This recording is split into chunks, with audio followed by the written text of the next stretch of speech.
Hi there, welcome back to the YouTube channel. I'm back again, and we're going really random today. I have to say, this one really did blow my mind when I hit the random button. This is what EDHREC came up with, because it's unusual to have this kind of, well, to my mind, it's unusual to have this kind of colour combination for this type of deck, because today it really is all about Oswald Fiddlebender, 1 and a white for a 2/2 gnome artificer.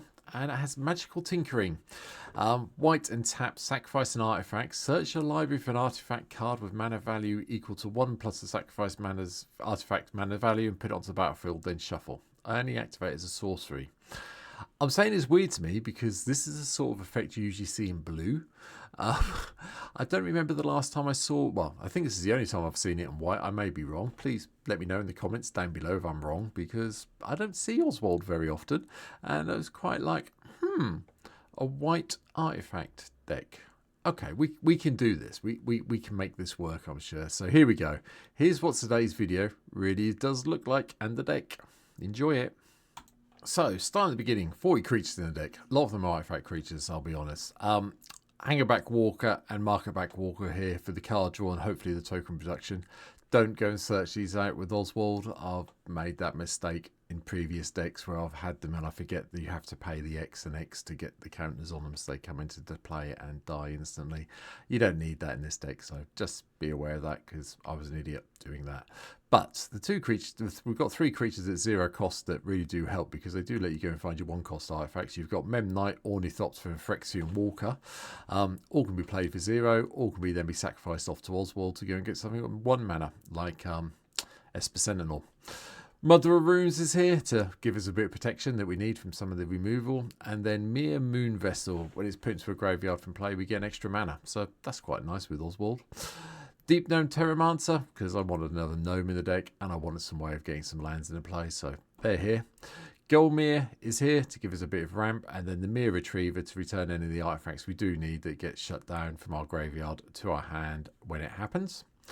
Patchwork Autonoman is also lovely because we've got the Wall 2 and we're going to be casting a lot of artifact spells, so this gets quite big quite quickly and a little bit tricky to deal with for some people. From Final Fantasy, the Poo Poo UFO comes in as well, just so we can ramp our lands up. Again, it can be sacrificed. You're not playing any towns in the deck, so you're not going to be able to change its power.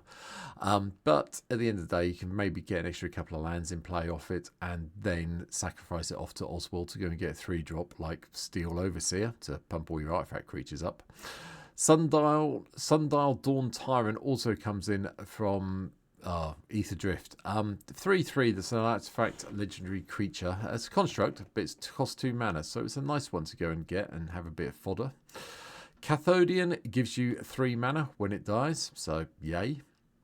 Chief of the Foundry does pump up all our artifact creatures. Now, this is the one exception to what I was saying about Hangerback and Marketback. If you've got the Chief of Foundry in play, you can go and search them if you really need to, but bear that in mind.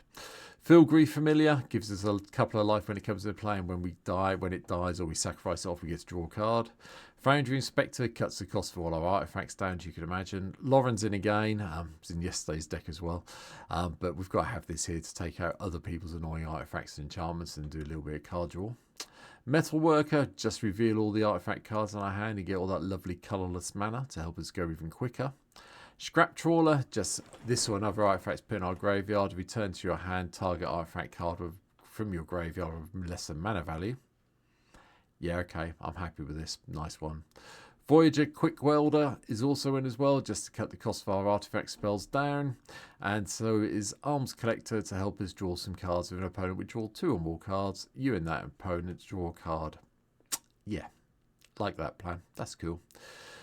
Filgry Vector makes an appearance as well. Enters the battlefield, we get to put +1/+1 counters on all our artifact creatures and then charge counters on our artifacts. Nothing really we need charge counters for, but the +1/+1 counters help, and so does the proliferation if we really need to go there.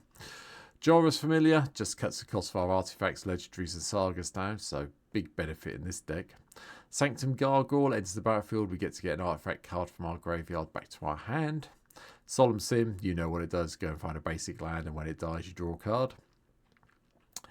Tesha, Ancestor's Apostle, is also in. We get to cast historic spells, return anything that's mana value 3 or left and from our graveyard to the battlefield.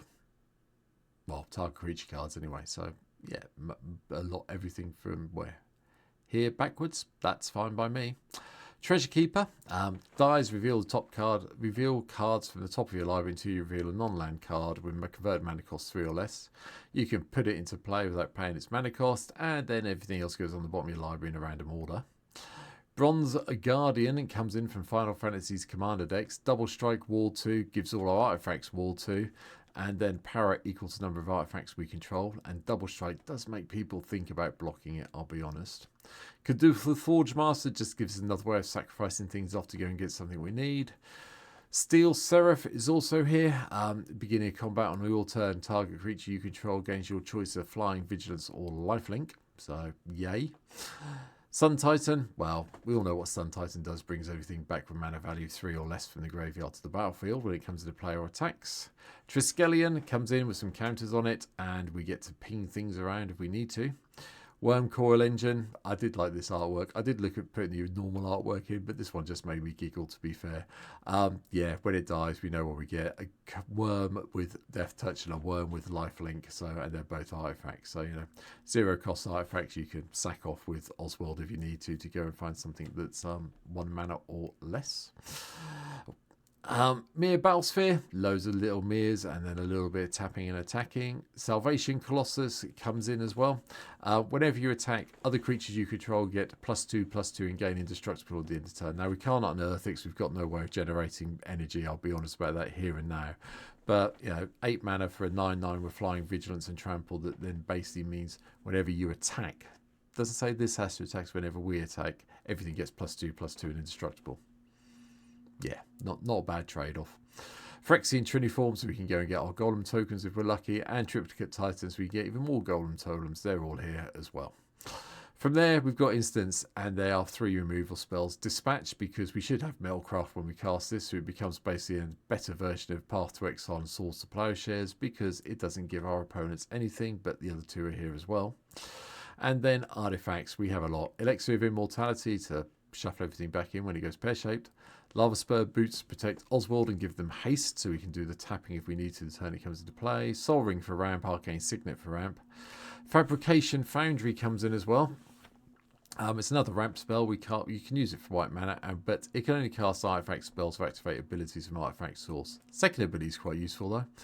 2 and a white, tap, exile 1 or more other artifacts you control with total mana value X. Return target artifact card with mana value X or less from your graveyard to the battlefield. Activate it as a sorcery. Nice little bit of slight artifact reanimation in white. Yeah, go with that. Ica Wellspring, go and find a draw card when it comes into play or when we sacrifice it off. Mage Right Stone lets us untap target creature with an activated ability that has an activated ability with tap in its cost. So, you know, can untap Oswald and use them twice a turn if we need to. A little bit of chaining. Myskoth's Wellspring goes and fetches a land when it comes into play and goes to the graveyard. Prize Statue enters the battlefield, is put in the graveyard, we get a treasure. The boots are here as well as again to protect Oswald, and then Thought Vessel for no maximum hand size. Golem Foundry, because we are going to be casting a lot of artifacts, and you know we can get the charge counters on here quite happily, and Proliferation from the previous card if we need to. So we have got something we can put charge counters on. Yeah, my bad. But anyway, the 3/3 golems are quite nice. Rings of Bright Hearth, so we can activate an ability and do it twice if we need to. Sculpting Steel to copy something that we really do need, which includes your opponent's artifacts. Don't forget that. Enters the battlefield as a copy of an artifact on the battlefield. So, you know, could be something useful you want to nick off your mates. 1,000 Year Elixir gives basically Oswald Pseudo Haste, and then we can untap target creature.